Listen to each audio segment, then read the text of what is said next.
Sí, buen día para todos, buen viernes. En primer lugar, celebrar el dictamen que logró la Ley Bases y el paquete fiscal en el Senado, destacar la magnífica labor que viene llevando el actual jefe de gabinete, Guillermo Francos, quien, bueno, en pocas horas, desde que asumió su función, cumplió con los objetivos que le encomendó el presidente Javier Milei en virtud de, por supuesto, terminar de destrabar el dictamen de estas dos leyes. Y comentarles que en virtud de esto vimos una reacción positiva en los bonos argentinos y acciones que subieron más del 4% y que retrocedió el riesgo país en torno al 5%. Así que también para que se siga comprendiendo que cuando avanzamos hacia el modelo de país que queremos, en este, por supuesto, paso a paso, efectivamente hay una reacción positiva por parte de los agentes económicos. En este caso yo nombré bonos y riesgo país y acciones, pero efectivamente las expectativas cuando ocurren estas cosas mejoran.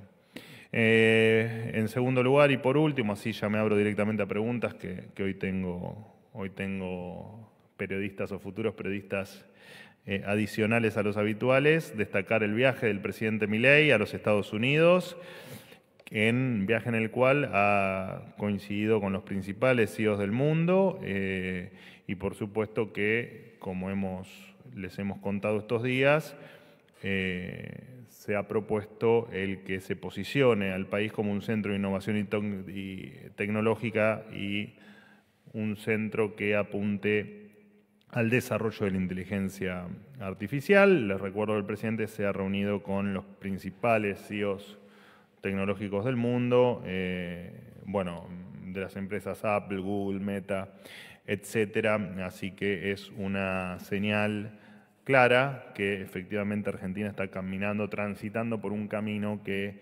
ahora sí tiene futuro y no como antes, que la decadencia nos estaba llevando puestos a todos.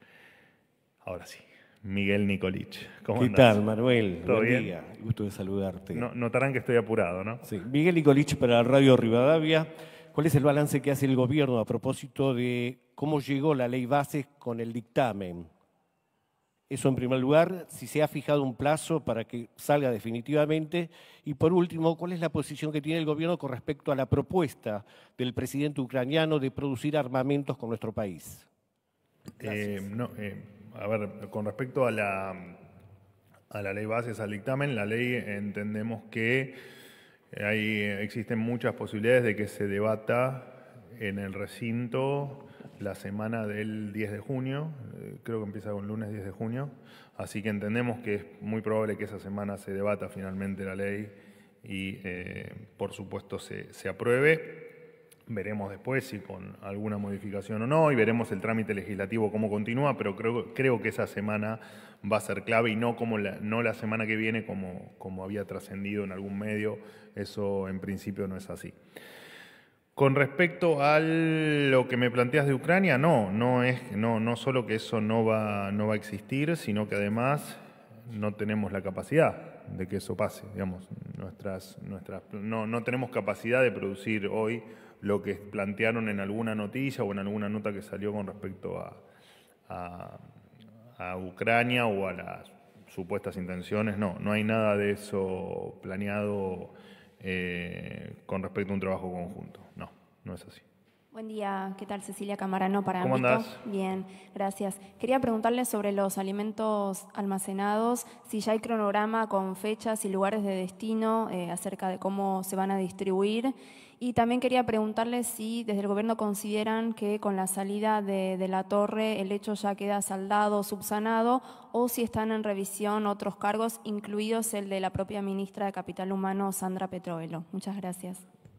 Bueno, empiezo por el final. Claramente la ministra Petroelo no solo que no está en discusión para el presidente, sino que además el presidente no deja de, casi te diría a diario, desde el 10 de diciembre, ponerla en valor. Para nosotros la ministra Petroelo es una número uno y lo está dando todo en un ministerio tan complicado. y con tantas cosas que no nos han gustado de lo que ha pasado en los últimos años en lo que respecta y lo que venimos hablando, ¿no? De cuestiones de asistencia social y de toda una cuestión de, bueno, acá hemos hablado de comedores, de planes sociales, cuestiones que no funcionaban o que estaban, digamos, con cierta falta de transparencia, que la ministra Petovuelo está llevando un trabajo increíble para que efectivamente todo lo que tenga que llegar en materia de ayuda llegue a quien le tiene que llegar y que no haya en el medio nadie que se apropie de lo que no es suyo. El cronograma todavía no está definido, de todas maneras. Yo creo que hemos hablado varias veces esta semana de los alimentos. Esto es un procedimiento normal y habitual cuando se empiezan a acercar las fechas de vencimiento. Bueno, no sé si te interesan, pero porque tal vez es un dato irrelevante. La primera fecha de vencimiento se va a dar el 7 de julio, un lote menor de alimentos. Y luego hay un lote un poco más grande que tiene fecha de vencimiento el 30 de julio y después hay otro también menor el 1 de agosto. Después en el medio, bueno, eso es de leche y después hay un vencimiento de harina el 25 de julio. Por lo tanto, digamos, eso, y después hay otro, bueno, no te doy todo el cronograma porque es largo de vencimientos y porque no lo tengo completo, por supuesto, pero digo, hubo una información de que de repente nos enteramos que se nos estaban venciendo los alimentos, eso es falso, y de hecho lo he dicho en otras conferencias.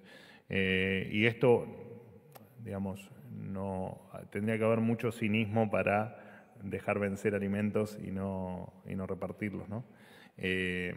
Así que lo cierto es que efectivamente no está el cronograma de distribución, por supuesto, pero sí hay margen como para que efectivamente ahora no esté, y cuando esté, si les interesa, los vamos a comunicar. Pero digo, esto va a pasar siempre que estén por vencer alimentos. De ahora, siempre fue así y va a seguir siendo, ¿no? Estos alimentos no se van a repartir por repartirse, porque son alimentos que están destinados a emergencias y efectivamente todo lo que sea, que lo he dicho acá en esta semana o la semana pasada en otras conferencias, las asistencias alimentarias a comedores y a quien le tenga que llegar va por otro carril que no es el de estos alimentos que son la noticia de estos últimos días. Buenos días, Manuel. ¿Cómo estás? andás? Acá Jonathan Eguier del Destape. Hace unos días Milei en la rural a la salida dijo se están repartiendo los alimentos. El ahora jefe de gabinete, ex ministro de Interior, hace algunas semanas dijo en los galpones de desarrollo social no había nada. El secretario de Niñez y Familia, Pablo de la Torre, dijo hace días los alimentos solo se usan en situación de catástrofe. La subsecretaria de Capital Humano, Leila Gianni, dijo solo hay yerba mala. Y Manuel Adorni dijo que no se entregan los alimentos porque están investigando en los comedores. Bueno, esta confusión es gigante. Yo te quería consultar si esto, porque evidentemente, digo, la justicia ordenó que el gobierno estos alimentos los suelte, que deje de secuestrarlos. Te quería preguntar si toda esta confusión fue una responsabilidad política, comunicacional, o si forma parte de un plan de Milei que hace días en Estados Unidos dijo va a llegar un momento donde la gente se va a morir de hambre, de alguna manera va a decidir algo para no morirse, no necesito intervenir, alguien lo va a resolver. Esto por un lado, y por el otro te quería preguntar si está al tanto el presidente, Sí, está en Estados Unidos. Perdón, ¿cómo? No te escuché. Te quería preguntar si el presidente está al tanto de lo que está sucediendo acá con el secuestro de alimentos del gobierno, está de viaje en Estados Unidos. Te quería preguntar si lo sabe todo esto, qué opina, y si finalmente a De la Torre lo echan por un hecho de corrupción o si lo echan por secuestrar alimentos. Gracias. Qué largo. La primera parte de la pregunta está mal formulada desde el punto de vista que das por, primero que usás términos como secuestro de alimentos. Nosotros no secuestramos nada, menos alimentos. Se lo acabo de aclarar a tu compañera. Digo, este es un proceso habitual donde no son alimentos para repartir ni a comedores, ni a ningún otro destino que no sea el de una catástrofe, una emergencia o alguna situación que requiera disponer inmediatamente de esos alimentos. Todo lo que me fuiste nombrando, nada se contradice con nada. Manuel Adorni soy yo, me podrías haber dicho vos. De todas maneras te lo tomo por bueno. Nada se contradice con nada. ¿Cuál es la contradicción? Porque en definitiva una cosa es el tema de la yerba. La yerba, supongo que te referís a la mala calidad de la yerba, la que hemos enviado una muestra al SENASA para que efectivamente lo evalúe si es apta para el consumo. Entiendo que en el término de, según lo que nos han informado, en el término de 7 a 10 días vamos a tener efectivamente el informe, si efectivamente esa yerba, que además estamos preparando una denuncia para hacer por la irregularidad en la compra y porque además esa yerba se sospecha que no tuvo ningún tipo de trazabilidad, por lo tanto no se puede saber con exactitud el origen. Esto es todo una presunción que estamos, te repito, derivando a la justicia y que no tiene en tal caso ninguna inconsistencia con el resto de las cuestiones que vos me nombrás. Con respecto a, efectivamente, en los galpones no hay ningún alimento que haya para repartir ni a comedores ni a ningún otro destino. Repito, que no sea el de un escenario que esperemos que no ocurra, pero de emergencia o de catástrofe. Y me habías hecho otra pregunta, me parece, en el medio. El presidente está al tanto de todo, por supuesto.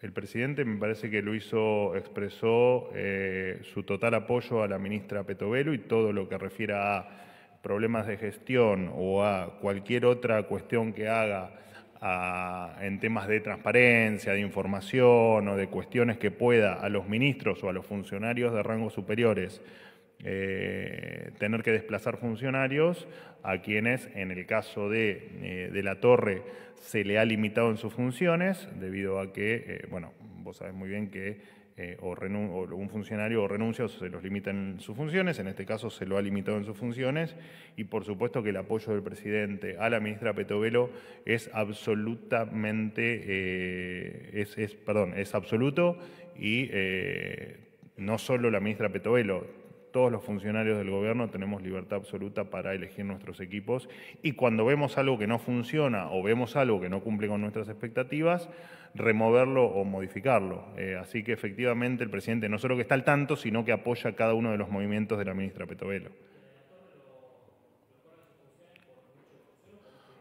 Bueno, con De la Torre surgieron dos temas. Hay un tema, por supuesto, que implica efectivamente problemas en la gestión y efectivamente la información que requería la ministra Petovelo con respecto a algunas cuestiones, entre ellas algún detalle adicional que había requerido la ministra en relación a tema de alimentos, la ministra no la estaba obteniendo y la ministra efectivamente, entiendo que ocurre con el resto de los ministros, entiendo que ocurre con el resto de los funcionarios del gobierno.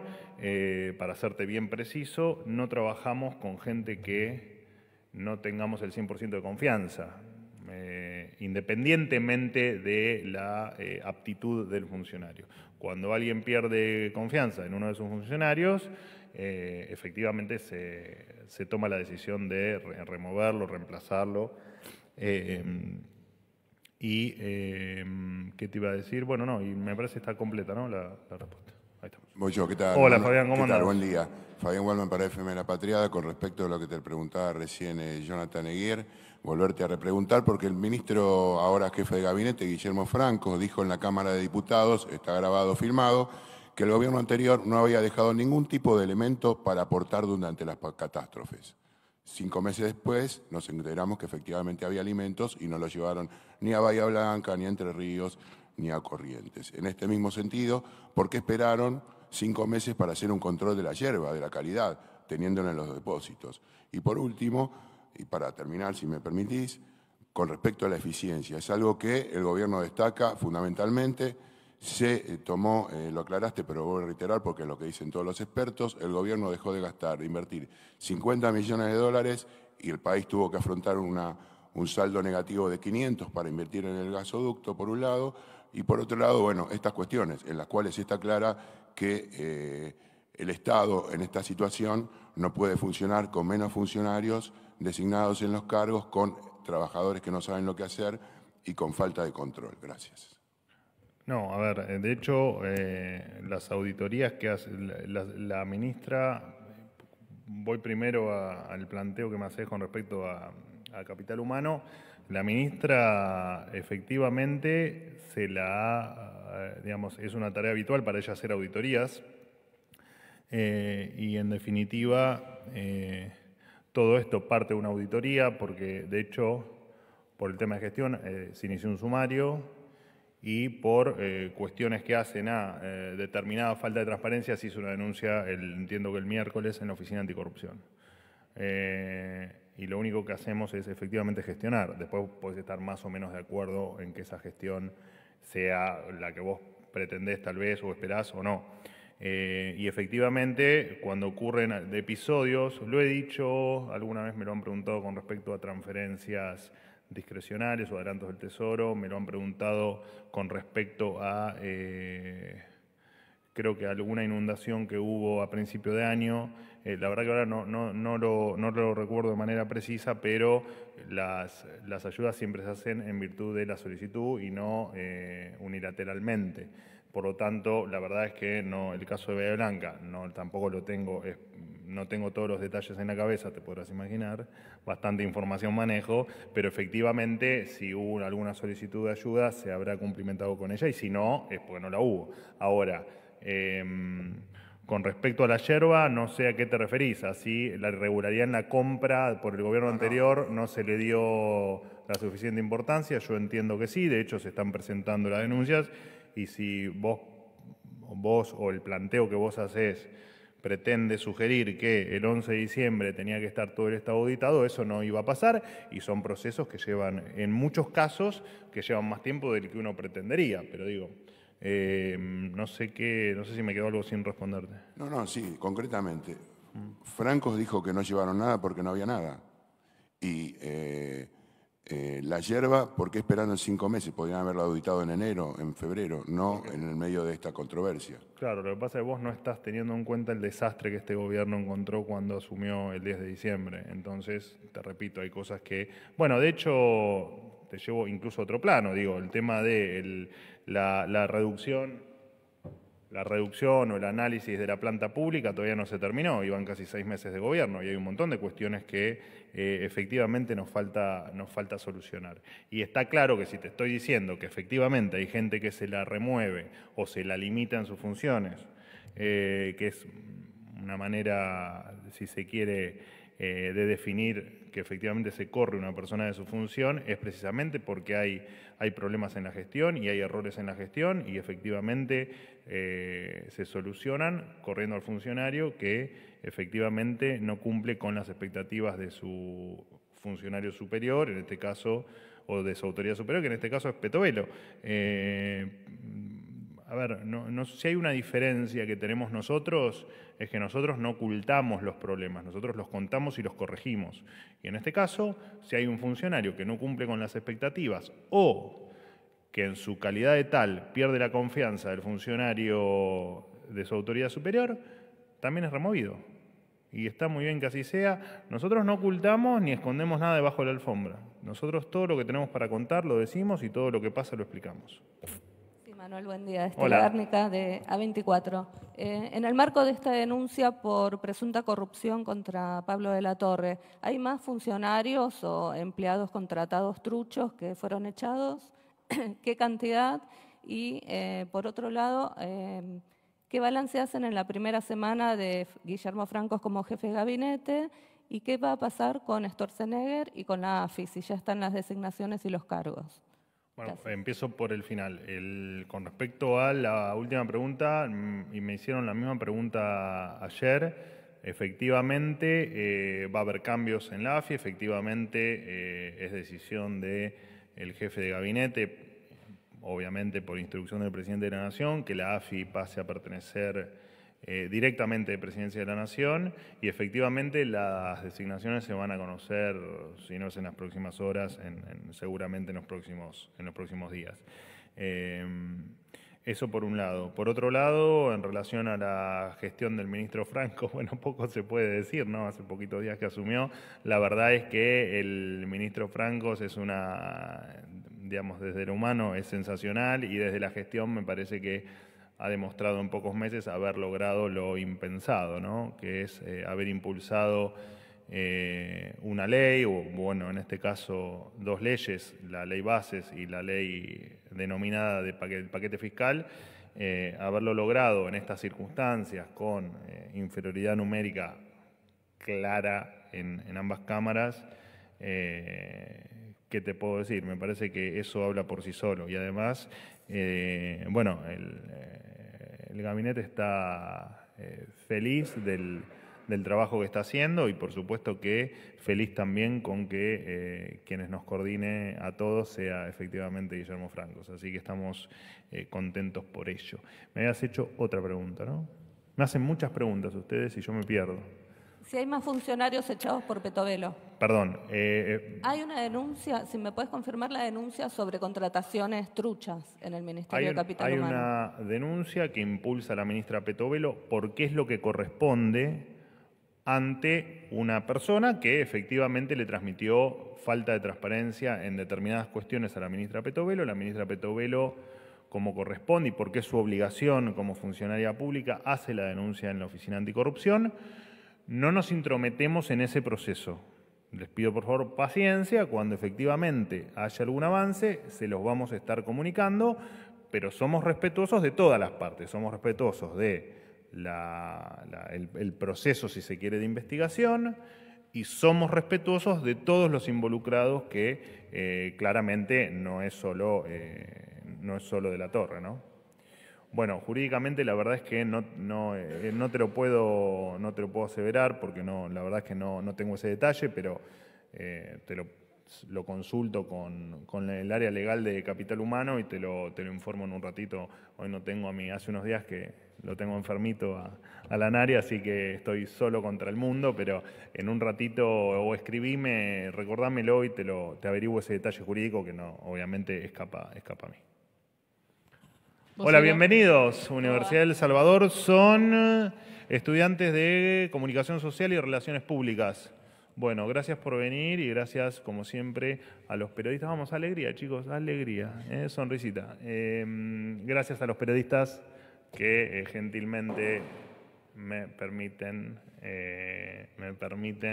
Tenemos que filmar de manera permanente a ellos por todo el lío que me hacen, que no se ve, que a veces no se escucha, pero que está. Así que gracias a los periodistas. Los escucho. ¿Qué tal? Buen día. Agradecidos de estar acá. Hola. Soy Rocío Villaverde, estudiante de 4º año de Comunicación de la Universidad del Salvador. Quería preguntarle qué decisión ha tomado el gobierno respecto de la emergencia ferroviaria, cuándo y de qué manera se van a realizar las tareas de mantenimiento de vías y de vagones, y por otro lado, si el gobierno está pensando en privatizar el servicio y en tal caso, ¿para cuándo? Gracias. Bueno, los trenes volvieron a ser noticia en virtud de 2 razones. La medida de fuerza que operó en el día de ayer, donde la fraternidad decidió complicarle la vida a 1 millón de personas que viajan, o más de 1 millón de personas que viajan en los trenes, y además porque aparentemente están dispuestos a hacer otro paro, que sería la 4ª medida de fuerza, algún día de la semana que viene. La fraternidad responde al 13% de la planta de trenes y de hecho son los únicos que no adhirieron a la paritaria, así que aprovecho tu pregunta para expresar que la gente necesita trasladarse, necesita vivir más tranquila y no necesita que un grupo de gente le complique la vida en tanto sacrificio que seguramente hacen cada uno de ellos para trasladarse y poder llegar a trabajar.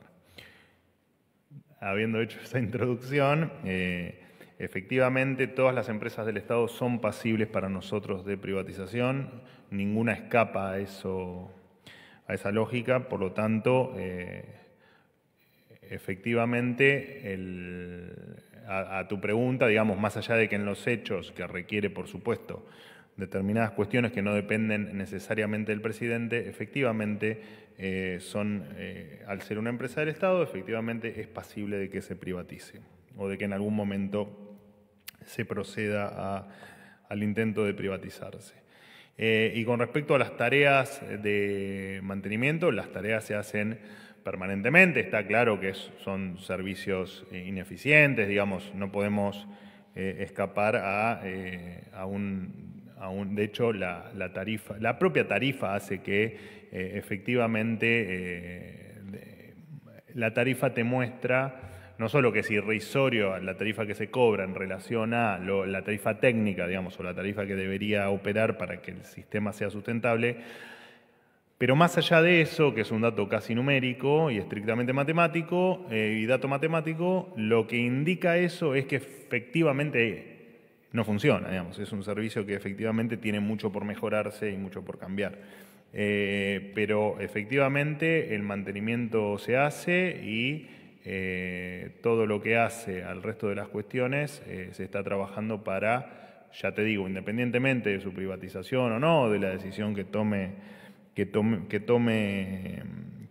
la política o que tomen los funcionarios en pos de iniciar ese camino de privatización. Más allá de eso, mientras que los trenes pertenezcan al Estado, se va a cumplir con todo el mantenimiento y con todo lo que haya que cumplirse, por supuesto, te repito, en años y años y años de un servicio que efectivamente no funciona como debería funcionar. Solo basta con compararlo con el servicio del resto de los países del mundo. Me cansé. Hola, ¿qué tal, Manuel? Hola. Un gusto, soy Catalina Galeano, estudiante de cuarto año de Relaciones Públicas. Antes que nada, me gustaría agradecerles la oportunidad de estar acá presente. El tema que quiero abordar está relacionado con el sistema de salud y mi pregunta es la siguiente. ¿Qué posición y en qué ranking está la salud de la agenda política del Gobierno Nacional? ¿Y qué medidas o soluciones se les va a brindar desde el Gobierno Nacional a la crisis del sistema de salud? Muchas gracias. Bueno, está claro que el sistema de salud tiene problemas, como casi todo en la Argentina.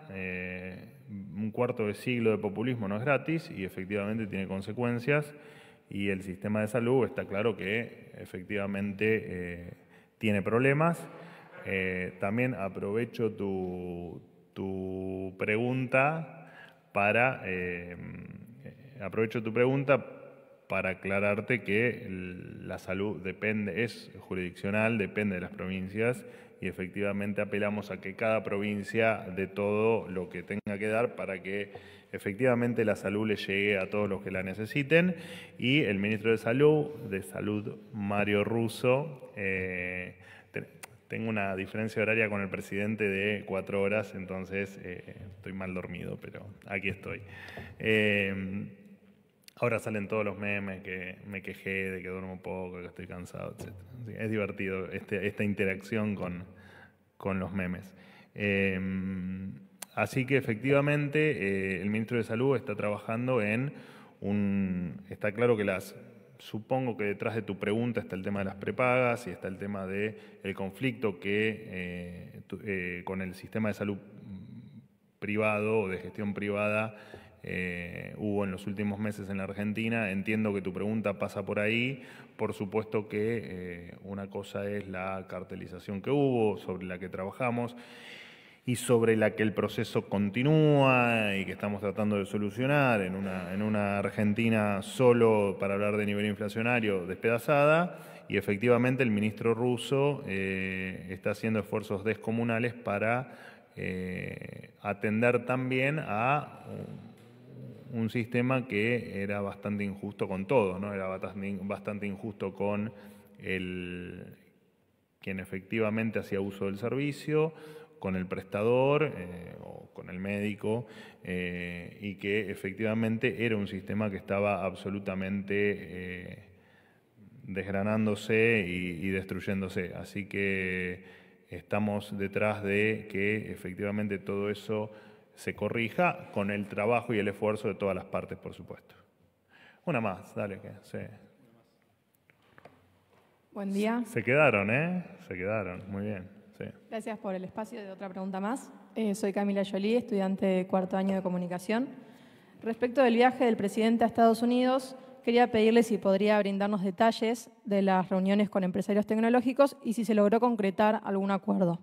Por otro lado, con respecto al polo tecnológico del que habló del presidente, ¿Para cuándo está previsto y de qué manera se implementará el proyecto? Gracias. Bueno, el proyecto está pensado para allá, digamos, el proyecto está pensado, es una política permanente del gobierno. De hecho, la creación del Consejo Económico y, por supuesto, de los elegidos en ese Consejo Económico, y lo aclaro porque hay una de las personas de ese Consejo que ha viajado que está compartiendo el viaje con el presidente, efectivamente está abocado a cuestiones de futuro, y dentro de futuro, por supuesto, está abocado al tema tecnológico y particularmente a la inteligencia artificial.